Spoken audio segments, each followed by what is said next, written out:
Welcome to the Making Moves with Mao podcast. In every episode, you'll hear stories from individuals just like you that are trying to make an impact. They'll share their unique journey and some helpful tips that got them to where they are now. You'll hear conversations with people from all walks of life who are trying to make some moves. Now, here's your host, Mao. Hey everyone, welcome to another episode of Making Moves with Mao. I'm excited today to have my guest, Hermanos Gomez Woodworks here. They're going to go over their story of how they started their crafts, woodworking and crafts business. Thanks for joining us. I'll let you guys introduce yourselves. Go ahead. Yeah, so my name is Steven Gomez. Santos. So together we make Hermanos Woodworks. Our full name is Hermanos Gomez Woodworks.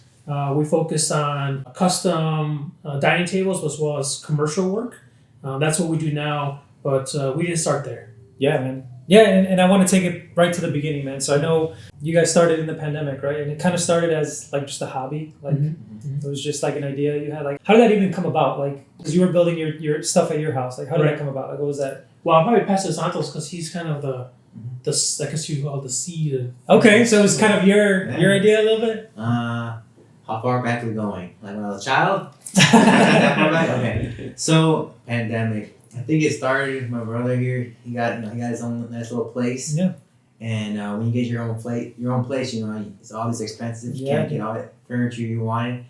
So I was like, you know what, Steven, let me make you a little side table for your living room, so you can put a water bottle. Right? And Steven's like, okay, cool. And I was like, well, what do you want? And he just told me, I don't know, just make me a little table. But he told me he wants the arms of his fraternity. And that is a nice table. I've never seen it. Yeah. So then built him a little table, engraved their Hermanos Woodworks in it, epoxy it, with a nice cherry.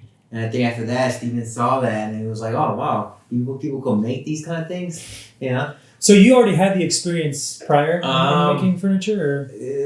Or did you just learn as you go too? So I've always been the handy brother. Okay. So I've always been the one that's kind of just like, I just like to build things and just do it. But honestly, I don't remember what I built. We built so much stuff now that I don't remember what I built before that anymore. Right. I just know that's what started it. Honestly, I can't. Since we built so much stuff now, time flies. I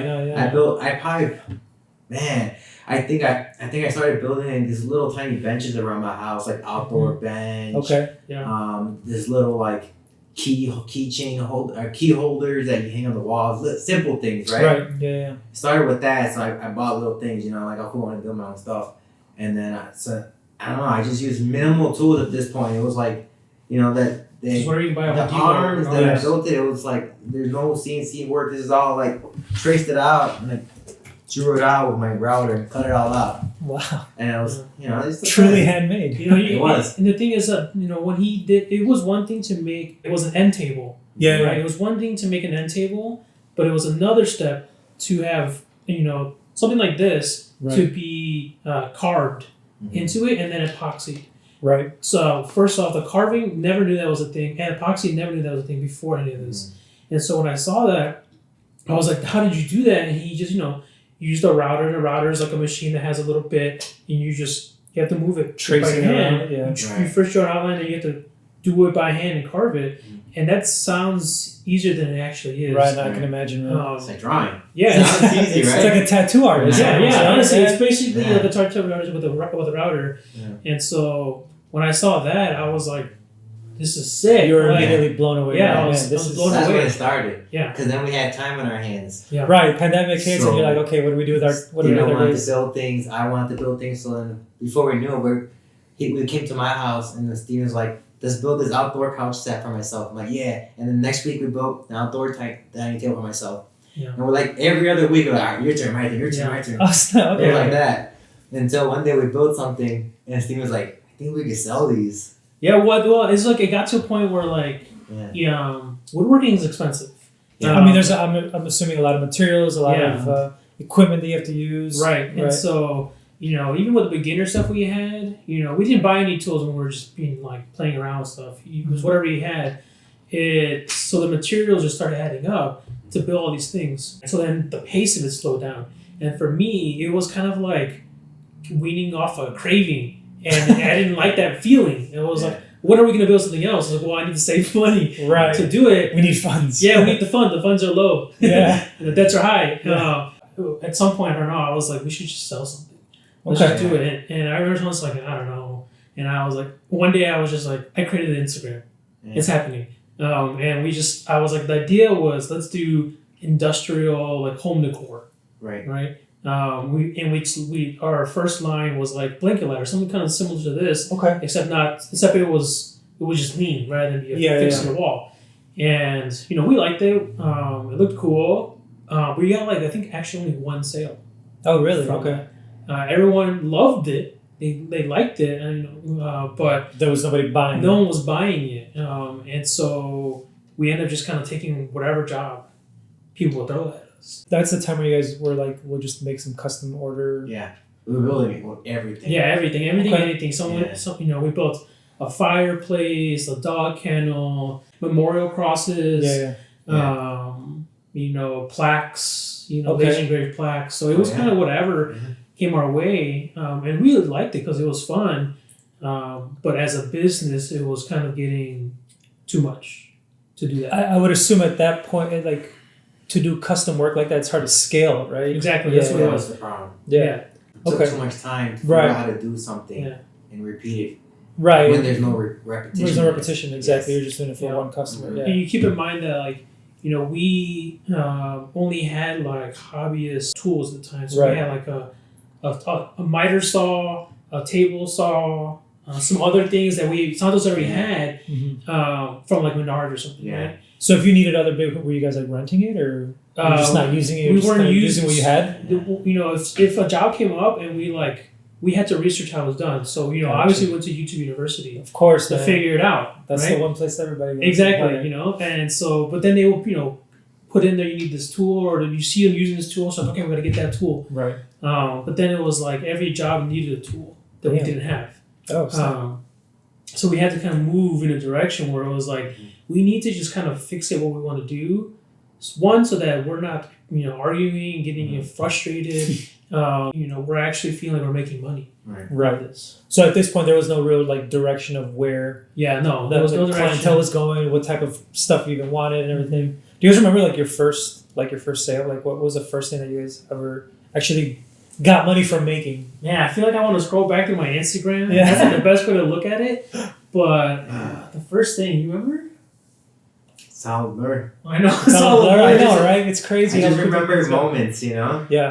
It went so fast, honestly. We did so much so quickly that I just remember the first year was just all we did was first year we just put it back in the company and buy tools. Yeah. When we got our first bank account opened up, we started buying some tools. I'm gonna scroll. We needed these tools though. I mean, no, I can some of that imagine entry level stuff that we had. Just I don't want to throw our names on there, but we had basic jobs like table saw. And it was underpowered, and we were trying to build hardwood. Stuff. These jobs are made for plywood, softwood. Where were you guys doing this? In my garage. We still do it in my garage. That's a pretty good garage.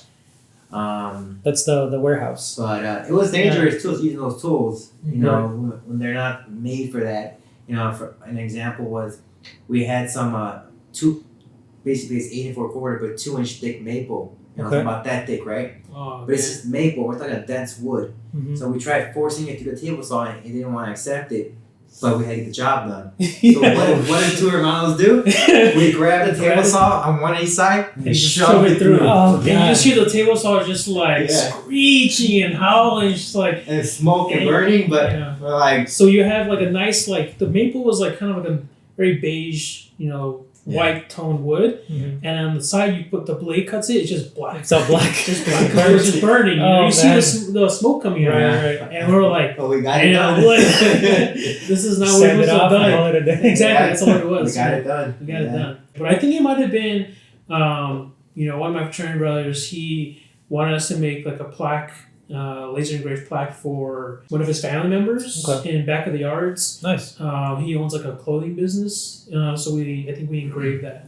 And that's probably the earliest thing I can remember right now. I think I remember that. I remember that. So at the time when you guys started, you said obviously you were taking any custom order, pretty much anything that you would be able to do, you would take it on, right? Yeah. When did you guys get to the point where you're like, okay, we need to be a little bit more exclusive, maybe with the type of jobs that we start working on, or maybe the type of clientele we want to start kind of working with moving forward? Like, when did that switch start happening? I would say, I think that part of that, before that decision was made, I think we were having conversations. We would have like meetings between us two and our mom to help us to kind of express ourselves, because we know we're brothers, we argue. Of course, right? man. And that's a we family. put a business together. We have two different communication styles. Right. I talk a lot. I'll say how I feel, and he's the opposite. Gotcha. And so it's kind of hard sometimes. But I think we had those frustrating moments where it was like, this isn't clashing. working. Yeah, the clashing. Yeah. And then at some point it was like, what are we going to do differently? And me, I was really, again, going back to the craving, I was like, I don't want to stop what we're doing because we're making money. And I want to keep that happening. And you're enjoying it too, I Yeah. assume, right? Like you look forward to making more stuff. Right. So probably, I would say anywhere from like 6 to 9 months after we started, Okay. we were like, this is not the direction we want to go. Like, take ad hoc, whatever someone kind of throws at us. Do you remember what project that was? I think we got our first dining table. That's what I want to say. We too. got our first Okay. dining table order. It was a big table too. Yeah. I don't think we've made a table bigger than that yet, Yeah. actually. It was like What were we talking, like an 8 foot? no, I think it was like a 9 foot by almost 4 foot wide table. Yeah. That was a big table, So it was a big table. Yeah. And that client, trusted us to do it. And I think, seeing the numbers afterwards, we're like, I like this. This is not much better. It was our biggest. Right. The margins make more sense. The margins were making more sense. Right. And, Yeah. because someone's throwing something new at us, we take time to learn how to do it. Of course. To do that amount of time for us, because we were full time still. Yeah. Work full time, so we only have limited time after work to learn these things. Mm. It basically was the same amount of time to like figure out how to make a small thing and make a big table. Yeah. For us. Sounds odd, but it takes us about the same amount of time to build something half the size. Yeah. Right. The size doesn't matter. It's It's just just how it goes together. Right. How you do it. Yeah. So we were very much learning a lot. Mhm. And so once we did a table, we did another table. The table after that, I think, was like a live edge table. Okay. So a live edge is you take a tree and you just cut a slice out of it, and you have the natural curve of the tree. Yeah. And that was the first time we did that, and that was our second table. And at this point in time, we had probably like a backlog of like 2 or 3 months of work. Oh, snap. already. Okay, so it was, and then it ended up being kind of like a mixture of tables and random things. Tables and random things. Right. so at that point, you guys were like slowly phasing the other things out, though, right? Yeah. Because we had made the decision, but we already had orders in the queue. Right. You don't want to let those people down. Right. Sure, We're going to back out of it because we still needed that money. Right. So Yeah, and now I think about it, I think our first orders were baby gates.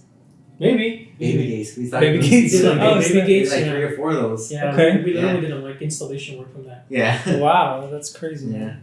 Yeah, we Some of learned the from things. that like installation work is not what we want to do because it's we don't know how to really price that out. We're willing to do it for our commercial clients. That's Gotcha. where it makes more sense for us because again, It's bigger we're- orders. bigger and- orders. We're full time, so I Yeah. can't just come out after work.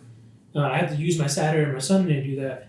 Just to commute there, I'm going to waste so much time. No one's going to want me there till 9 o'clock at night in their personal home. Right, that's true. And all the tools required to do that. Yeah. So, but with commercial clients, we could take a whole weekend and knock it out, and it'll be good money for us. Dude, that's crazy, man. And I love this, how it just kind of, it started as a hobby, just like an interest of like, hey man, this stuff looks cool. Yeah. Let's just keep doing it. Now Yeah. you were able to actually turn that hobby into like profitable crazy. business, which is Yeah. The thing is that like our business keeps kind of morphing. yeah, As we learn more about what we want it to be, the vision changes a little bit. of course. Right, and so it started in these little craft home decor items. Mhm. Then it turned to, all right, we're only going to do custom tables for homeowners, and we liked it. But again, go back to scale. We can't. There's only 2 of us, Right, and we only work after our full times. right. So we can only really do 2, maybe 3 tables a month, and then we're kind of capped. Mhm. We're not going to hire no one because it's a personal home, and we're not going to do that yet. We're not. Yeah, you're not at that level. We're not at that level yet. So like, what can we do in our personal home to scale still? So now we're kind of shifting to commercial work. But in the meantime, instead of doing custom tables, it's working with realtors. So Okay. we haven't fully launched that yet. And And I think we got that taste when we first worked with you Yeah, to make some stuff. So we really liked that. We didn't like the tools we had at the time to make what we wanted. So we're like, let's just pause doing that, focus on the custom tables. But now we're coming back to that table. Nice. And we have some products that we want to start launching in the next couple of months that will sustain us as we search for those worthwhile clients. Okay, that makes sense. Perfect, man. Now, you mentioned you're specifically focusing in commercial, right? Yeah. How did that start? Like, what was the big first commercial job that you got, and what made that transition for you guys? I think commercial's kind of broad, right? So Yeah. our first business. When I say business, then yeah. But our first business was in like Rogers Park. It was like a floating bookcase, industrial bookcase. Oh, the Lindsay one? Yeah. They had like a barware store. Yeah. Okay. So they wanted a floating industrial bookcase. And this thing was like heavy. It was big. Yeah. But the money was good because we had to install good products, that's why. Right. Yeah. We used the right tools at this point, the right products. Yeah. And we liked that. We could focus on one person and it would take the same amount of time as like 2 clients. Or maybe not the same amount of time, but it would be around about the same amount of money, is what I should say. Yeah. So less time and more money. Right. Right, So so better that's margins for the time being. Yeah, exactly. So we liked that. And then we got another one. And then the 2 largest ones we had thus far is a cafe in Humboldt Park called Dasa Coffee Roasters. Okay. So we built like, I think it was like a 50 foot long bench for them with a backrest and everything. We built 8 or 9 different tables for them. Right. So So we built out their whole thing. for the most part, yeah. Oh wow. Their whole seating area. Right. Yeah. Um, And their countertops all the countertops were like that's all 15 Hermanos feet Woodworks, each. custom shelving. So that store screams Hermanos Woodworks. Yeah. Dude, that's crazy, man. Yeah. And then we had as we were working with them and their scheduling, another client came around called 312 Fish Market, and they're a sushi restaurant. Okay.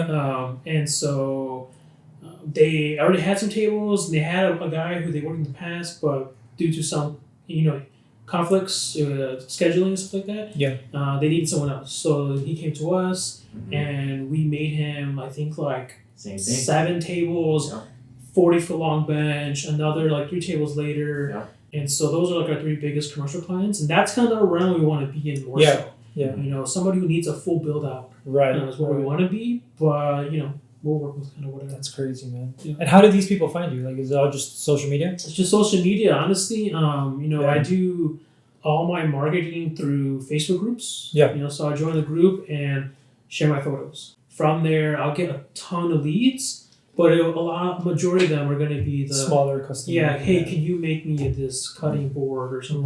Right. Nothing against them, but that's just not where we want to be at Right. anymore.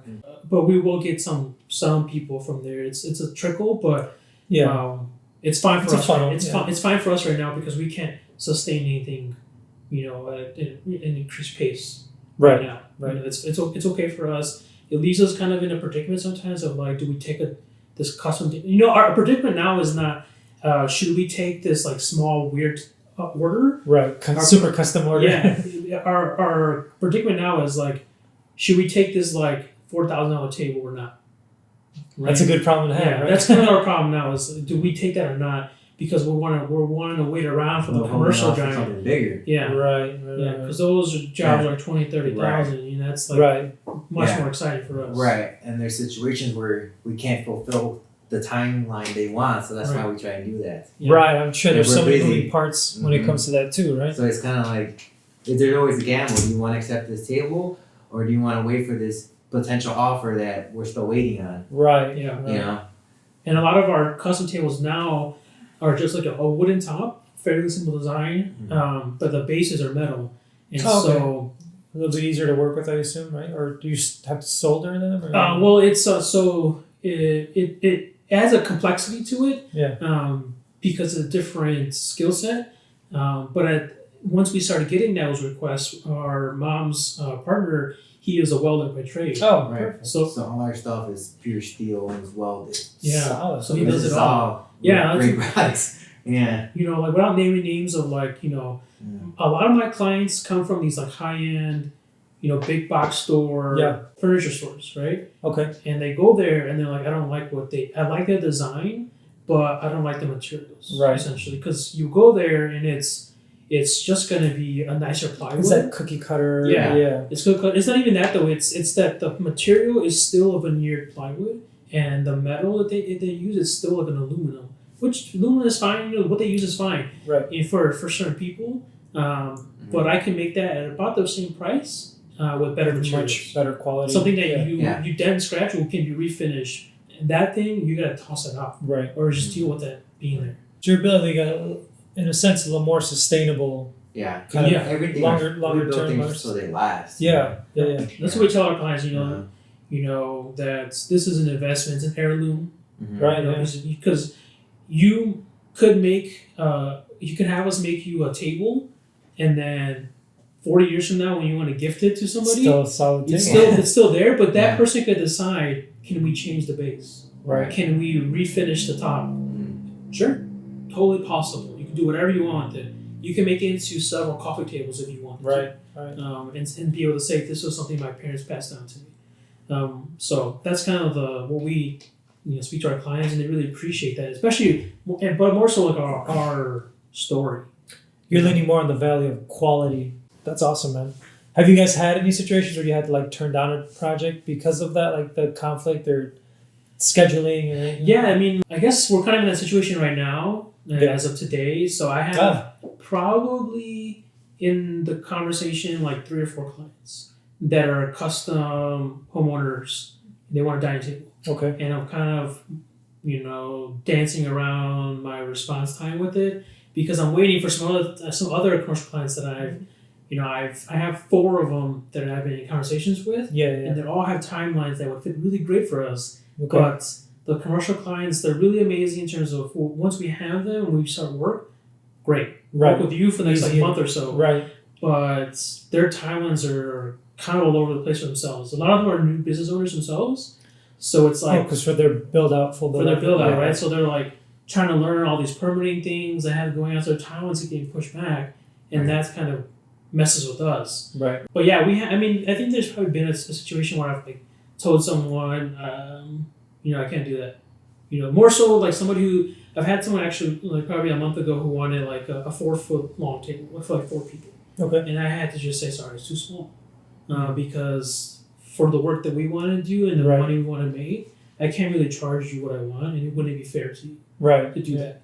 So there's a number we want to get out of a table to make it worth our while. That makes sense. Yeah. What would you say in terms of the learning curve? Because obviously, you guys mentioned you started this as a hobby, and it was more of just building stuff for yourself first and seeing if you can even do it, right? And if it was good enough to potentially then start selling it as and turning it into a business. How was that learning curve for you? How hard was it to learn stuff as you go? I know you mentioned YouTube University. Obviously, that's such a great resource. But actually putting it into practice yourself, how was that? Mm-hmm. Yeah. So the problem is, I'm the one that's I could do it. Let's do it, or we'll figure it out. Right. And it always turns out to be the biggest pain, Yeah. But it's a lesson, man. It's good, man. I just enjoy a good challenge, Yeah. But I see it, I could do that. Even though I don't have the right tool, but I'll figure it out. I'll makeshift some kind of jig and I'll get it done. Yeah. But I think overall, it wasn't too bad. I think between the two of us, we were able to come up with some kind of solution that's always been able to produce what we wanted. Okay. I don't think it's been terrible. Yeah. I guess I would have a slightly different interpretation of that. Mainly because, I had to kind of catch up to where he was. Right. Because he had already even if it wasn't a long time, it was passing the wood through the table saw, using the miter saw, just doing all those things. If you've never done it before, it's so here, you do it. So that's what a lot of it was waiting for him to make the cut because he was ready to do something else. Because you didn't feel confident enough to do it yet? Yeah. I didn't feel confident enough to do it yet. Because it matters. You're 16 off over 4 cuts, now we're up a quarter. Right. Yeah. It adds up over a long Of course. For people might be watching this, what do you mean 16th? It's you take out a measuring tape, right? They have the increments on lines, there, and it's just one of those little lines. And for someone watching this, that doesn't really make a difference from what you might be doing. But for us, that means a gap between the boards of the entire table that's visible. Right. And even if it's not a lot, and the table's not going to like fall apart, it's still visible, and that's below quality. Right, because you see it and you know, like, oh, this is. If I see it, I know my client's going to see it. Right. And so we don't want to let anything go out the door that's not meeting our reputation. So you have good quality control too, then in that sense. And so for me, it was like making those first cuts, getting comfortable, and then I started teaching our younger brothers who would come around here and there to help, teaching them that. So that's when I kind of felt like I know what I'm doing now. That like if we get a custom table order, like we can get out the top within like 3 days now. You know, before it was probably like 2 weeks for us to do it because and we didn't have the right tools. It was the main thing. Right. I think that was the biggest problem. You don't have the right tools. We didn't have professional tools. Now we have professional tools. We invested a lot of money. Our entire first year earnings went to industrial tools. Mm-hmm. I wouldn't even say industrial. They're just they're semi-professional. Okay. At the time, at some point we were going to want to get to really pro grade tools that can handle just a beating. But what we have now is good. And it gets you by with what you need. It provides us. It gives us the confidence of when we do all the separate tasks and then put it together into a product that, that's exactly what I meant to do. Right. Otherwise, before it was you kind of shoot in the dark and then you get there and you're like, what happened? Why is this slightly off? Right. Like what happened? No, it's correct. It's measured correctly when I put it through, but it came out just weird. Machine error or something. Yeah. Threw it off. So much detail that goes into that, I'm sure. Yeah, and so that when that's where I would think like time would get sucked up because we're like, why didn't it work the way we thought it to? And so we end up just like this a lot. Staring at it. What do we do? Yeah, like what the hell? Why is it not working? Yeah, why isn't that working? And then we go to our separate corners and pull our phones and start researching. Yeah. That's one way to go by. Even my professor at YouTube. So there you go, man. What's going on? That's awesome. Fun. And it's been quite the journey for this is what, year 2, right? Yeah, year two. Yeah. Where do you guys see yourself in like the next 3 to 5 years? What's the long-term plan here? Well, I think for a while now I've been aiming to do this professionally. Okay. Quit my full-time career. So actually turn it into like a sustainable and scalable business. Yep. That's kind of what I wanted, for myself personally for a while now. I think now that we're kind of shifting our business again to do an idea that Santos had for a while of so we want to do, personalized cutting boards for realtors to give their clients. Yeah. And if we can get them to buy it in bulk, that makes good money for us. Sure. And then it allows us to wait, as I mentioned, for those big clients that we really want to work with. Because it's really important for me as I invest in my time and want to do this professionally that I'm creating something that I'm really proud of. Of course. And so the cutting boards are a really great thing that will allow us to create a lot of relationships. Yeah. Not just with realtors, but with our clients. Definitely. And long down the road, if we end up focusing again on custom tables, if we have that clientele that we can reach back to on that. But it's important that for me that we're creating like pieces of art in a sense.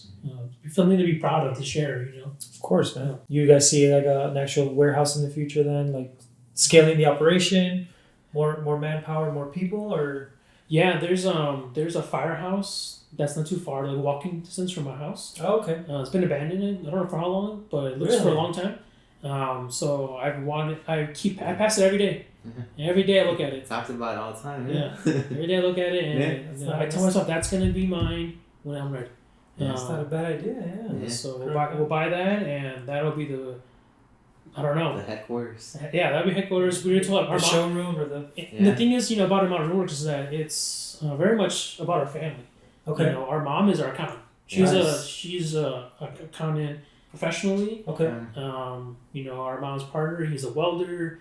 He's a welder, yeah. Our 2 youngest brothers have chipped in here and there to help us out, and then our dad, is really big and had a delivery every time we've needed delivery. Blue Farmer's truck. Okay, yeah. We've had moments though where things have during delivery that we've been like, maybe we should think about this again. Oh, really? Dang. But no, I mean, he means well, but I think like for him, he wants to see where it goes next. You know? And so, everyone kind of has their own kind of part in the business right now.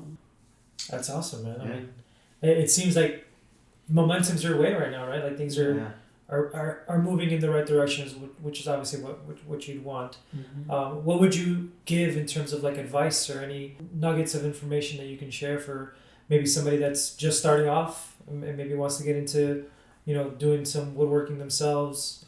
Any tips, tricks? I think Steven was the best at this, but if you're gonna buy something, buy it right the first time. Cause I tend to be the person like, nah, I could buy the cheaper version of this, it'll be fine. Mm-hmm. It's not. Mm-hmm. Get the right one the first time. You'll be much happier, much more successful at the beginning. Quality matters. Mm-hmm. You would think this tool does the same job as this, and it does not. Yeah, like in our line of work, in our industry, quality is very important. Mm-hmm.